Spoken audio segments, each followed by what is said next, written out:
और मैं चाहूँगा कि सभी पूरा माननीय सदन इस बजट पर अपना सहयोग प्रदान करें, क्योंकि इसमें अगर आप विरोध करते हैं तो जिन गरीबों के लिए स्कीम है और जिन क्षेत्रों के विकास से उत्तर प्रदेश की अर्थव्यवस्था को एक नई गति मिलनी है, इसका मतलब यह है कि आप उसका विरोध कर रहे हैं। जिन महापुरुषों के नाम पर यह स्कीम घोषित हुई है उनका आप विरोध कर रहे हैं, ये उसको साबित करेगा। अध्यक्ष जी, आपने मुझे अवसर दिया है, मैं आपका भी हृदय से आभार व्यक्त करता हूं। धन्यवाद। मत संख्या 10 माननीय वित्त मंत्री जी। मत संख्या 10। माननीय अध्यक्ष जी। कौन बोलेगा? मुख्यमंत्री जी, शायद पर्ची कागज के बीच में फाइल में रह गई है। उमर का सर। तो जरा एक बार फिर से याद दिला दीजिए। माननीय अध्यक्ष जी। माननीय मुख्यमंत्री जी, ये जितने भी सदस्य हैं, ये भी आपके इसी 25 करोड़ आबादी का हिस्सा है। इनकी भी चिंता कर लीजिए। आज तो आपने बहुत उदारता दिखाई सदन में, सब कुछ दे दिया, बहुत नई नई योजनाएं दे दी, इनका भी ख्याल कर लीजिए थोड़ा सा। एक बार का केवल आपसे अनुरोध है कि जो विधायकों की तनख्वाह है इसको महंगाई इंडेक्स से जोड़ दीजिए। इससे हमेशा की जो समस्या है वो समाप्त हो जाएगी। और दूसरा, आपने ये जो 5 करोड़ रुपए विधायक निधि की है,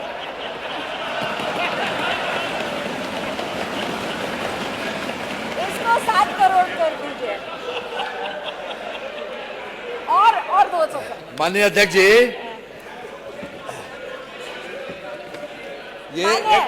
इसको आज तो करा लीजिए, आज कर मंत्री जी, मैं बताता हूँ इनको। मुस्कुरा रहे मुख्यमंत्री जी, आप सुनिए तो। इसको पूरा आप करा दीजिए। माननीय संसदीय कार्य मंत्री जी, जब आप यहाँ बैठते थे, हम वहाँ थे, तो रोज ये सवाल उठाते थे कि महंगाई के इंडेक्स से जोड़ दिया जाए।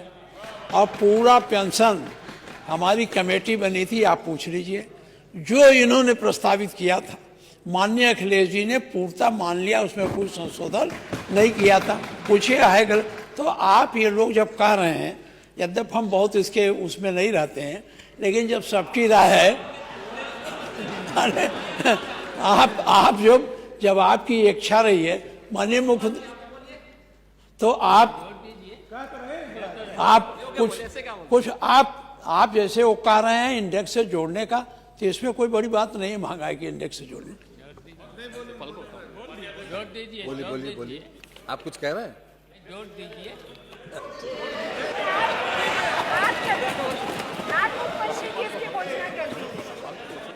माननीय शिवपाल जी,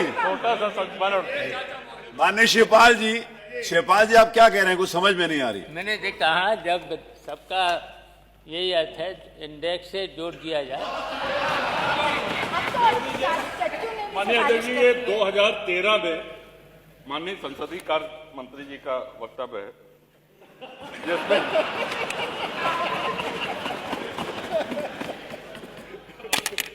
और आपने कहा है कि मानवर इसमें वारंट ऑफ प्रेसिडेंस बने हैं।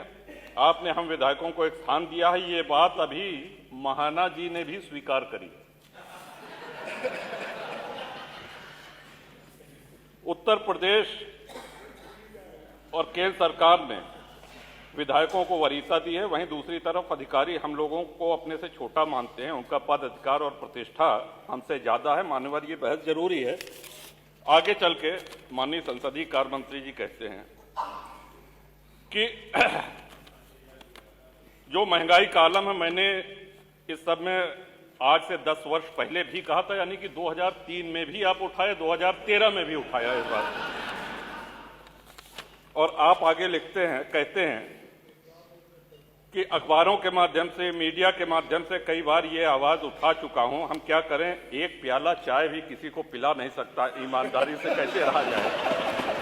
लेकिन आप बाकी सारी विधानसभाओं से तुलना कर लें मान्यवर, आज आवश्यकता इस बात की है कि जिस लेवल पर महंगाई बढ़ी है उसको प्राइस इंडेक्स से जोड़ दिया जाए। हमारा कतई कोई अधिकार हमसे नहीं छीना जाए। और इतना काफी नहीं है। अब मान्यवर, आपके ऊपर आपका भी यही मत था, माननीय संसदीय कार्य मंत्री का नेता सदन आदरणीय महाराज जी भी उपस्थित हैं। अब शुभ कार्य में देरी न की जाए, यही हम सब लोगों का निवेदन है। और 200 हैंडपंप तो माननीय मंत्री जी भी देंगे। 2028 तक इन्होंने कहा कि 2028 तक जल जीवन मिशन का कार्य पूरा होगा, तो कम से कम 200 हैंडपंप तो चलिए दे बैठिए। दीजिए। बैठिए। माननीय अध्यक्ष जी,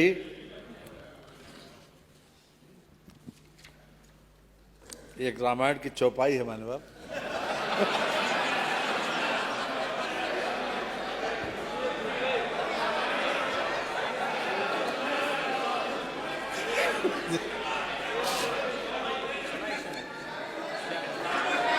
कि जो इच्छा करियो मन माही, हरि प्रसाद कस दुर्लभ नाही। इसका मतलब क्या हुआ? माननीय अध्यक्ष जी, माननीय अध्यक्ष जी, ये एक माननीय नेता सदन ने बहुत विस्तार से जितने भी माननीय सदस्यों की जिज्ञासाएं थी उस पर सब बहुत अच्छे तरीके से और आंकड़ों के साथ अपनी बात रखी। मान्यवर, केवल एक बात पर मैं बल देना चाहता हूं, बार बार विपक्ष की तरफ से आता है ये प्रदेश इतने कर्जे में ग्रसित है, जो बच्चा पैदा होता है उसके ऊपर इतना कर्जा है। आज भी कहा गया कि इस प्रदेश के ऊपर इतना कर्जा है। माननीय, जितनी भी विकसित सरकारें होती हैं, खास तौर से जो डेवलपमेंट ओरिएंटेड हैं, उनके लिए कर्जा लेकर जन कल्याण की योजनाएं चलाना कोई नई बात नहीं है माननीय। और हर सरकार कर्जा लेती है माननीय। बात तब खराब होती है जब हम कर्जे की किस्त चूटे या फिर कर्जे का ब्याज न दे पाए। कोरोना काल में भी योगी सरकार ने न तो कर्जे की किस्त टूटी और न कर्जे का ब्याज टूटा। आज भी इस वर्ष भी हम 39,000 करोड़ रुपया जो हम कर्जे की किस्त है वो देंगे और 53,000 करोड़ रुपए का कर्जे का ब्याज भी देंगे इस 24-25 के बाद। अब मान्यवर, मैं आपकी अनुज्ञा से ये प्रस्ताव करता हूं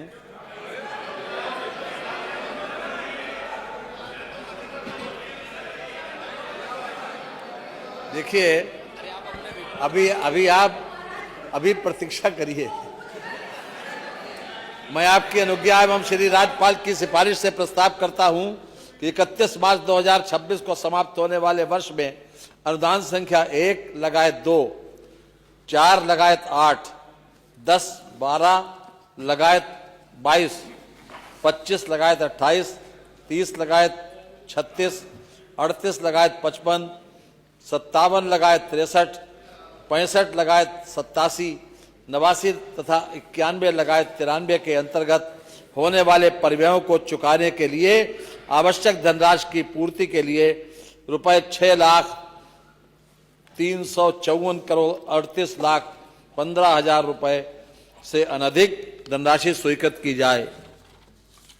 प्रश्न यह है कि 31 मार्च 2026 को समाप्त होने वाले वर्ष में अनुदान संख्या 1 लगायत 2, 4 लगायत 8, 10, 12 लगायत 22, 25 लगायत 28, 30 लगायत 36, 38 लगायत 55, 57 लगायत 63, 65 लगायत 87, 89 तथा 91 लगायत 93 के अंतर्गत होने वाले परिव्ययों को चुकाने के लिए आवश्यक धनराशि की पूर्ति के लिए रुपए 6,354 करोड़ 38 लाख 15,000 से अनधिक की धनराशि स्वीकृत की जाए। जो माननीय सदस्य के पक्ष में हो कृपया हाँ कहें। तो माननीय सदस्य के विरोध में हो कृपया नहीं कहें। हाँ की संख्या बहुत ज्यादा है, इसीलिए इसको स्वीकार किया। मत संख्या 11। माननीय अध्यक्ष जी, मैं आपकी अनुज्ञा से प्रस्ताव करता हूं कि उत्तर प्रदेश विनियोग विधेयक 2025 को पुरस्थापित करने हेतु सदन की अनुज्ञा मांगता हूं। प्रश्न ये है कि उत्तर प्रदेश विनियोग विधेयक 2025 को पुरस्थापित करने हेतु सदन की अनुज्ञा दी जाए। जो माननीय सदस्य के पक्ष में हो कृपया हाँ कहें। जो माननीय सदस्य के विरोध में हो कृपया नहीं कहें। सर्वसम्मति से हाँ की संख्या अधिक है, अतः अनुज्ञा दी गई। माननीय, मैं आपकी अनुज्ञा से उत्तर प्रदेश विनियोग विधेयक 2025 को पुरस्थापित करता हूं। मत संख्या 13 माननीय वित्त मंत्री जी। माननीय, मैं आपकी अनुज्ञा से प्रस्ताव करता हूं कि उत्तर प्रदेश विनियोग विधेयक 2025 पर विचार किया जाए। प्रश्न ये है कि उत्तर प्रदेश विनियोग विधेयक 2025 पर विचार किया जाए। जो माननीय सदस्य के पक्ष में हो कृपया हाँ कहें, जो माननीय सदस्य के विरोध में हो कृपया नहीं कहें। हाँ की संख्या अधिक है अतः प्रस्ताव स्वीकृत हुआ। खंडशः विचार। प्रश्न यह है कि खंड 2 से खंड 3 तक तथा खंड 1 प्रस्तावना व शीर्षक इस विधेयक के अंग माने जाएं। जो माननीय सदस्य के पक्ष में हो कृपया हाँ कहें, जो माननीय सदस्य के विरोध में हो कृपया नहीं कहें। हाँ की संख्या अधिक है अतः खंड 2 से खंड 3 तक तथा खंड 1 प्रस्तावना व शीर्षक इस विधेयक के अंग बन गए। मत संख्या 14। माननीय वित्त मंत्री जी 14। माननीय मैं आपकी अनुज्ञा से प्रस्ताव करता हूं कि उत्तर प्रदेश विनियोग विधेयक 2025 पारित किया जाए। प्रश्न यह है कि उत्तर प्रदेश विनियोग विधेयक 2025 पारित किया जाए। जो माननीय सदस्य के पक्ष में हो कृपया हाँ कहें, जो माननीय सदस्य के विरोध में हो कृपया नहीं कहें। हाँ की संख्या अधिक है अतः ये विनियोग विधेयक पारित हुआ। आज माननीय अध्यक्ष जी, जो कमेटी पिछली बार माननीय मुख्यमंत्री जी ने घोषित की थी वित्त मंत्री की अध्यक्षता में, माननीय सदस्यों के उसके बारे में हाँ, माननीय अभी सभी दलों के विचार भी आ गए हैं और उसकी कमेटी की रिपोर्ट आ जाएगी, उसके आधार पर ही आगे कार्रवाई होगी। हैं जो कमेटी अरे आप काहे के लिए, उसके बाद तो हो गई।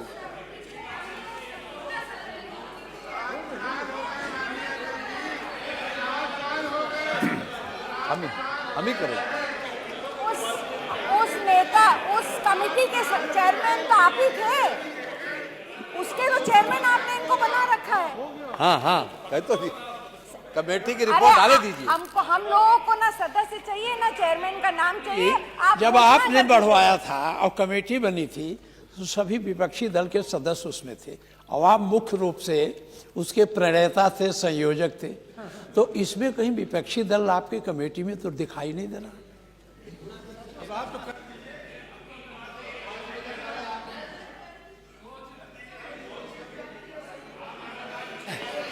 जल्दी शामिल कर लेंगे, शामिल कर लेंगे। माननीय अध्यक्ष जी, अब आप लोग समझ गए होंगे।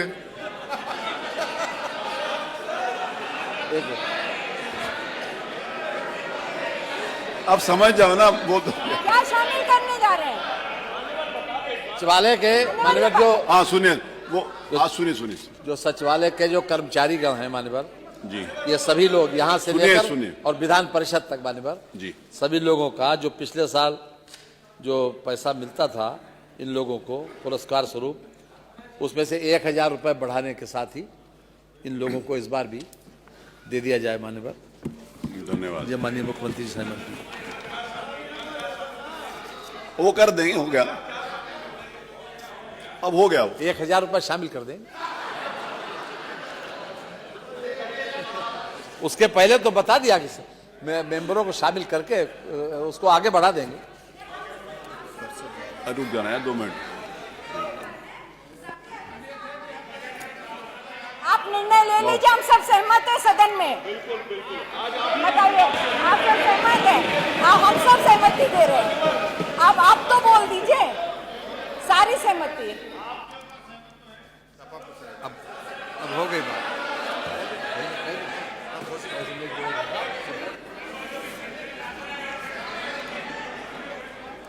ऐसा है, माननीय नेता सदन ने जब कह दिया है तो उसमें अभी कभी ऐसा नहीं होता है। वो परिस्थिति ऐसी थी कि कोरोना काल आ गया था, आपको सबको मालूम भी है। वो परिस्थिति में ऐसी थी, सबने सहयोग भी किया, सारे विधायकों ने उसमें सहयोग किया। इसलिए अब आज माननीय नेता सदन ने कह दिया है, अब ये हो जाएगा। चलिए,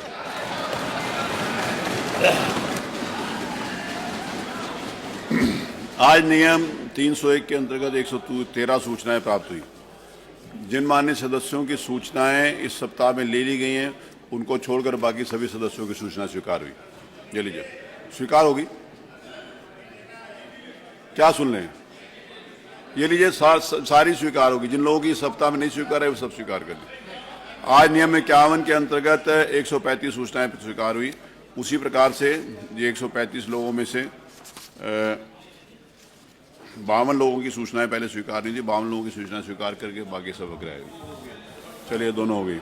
आज जो याचिकाएं हैं ये हमारा सचिवालय देख लेगा, जितने लोग भी उपस्थित हैं सबकी याचिकाएं स्वीकार ली।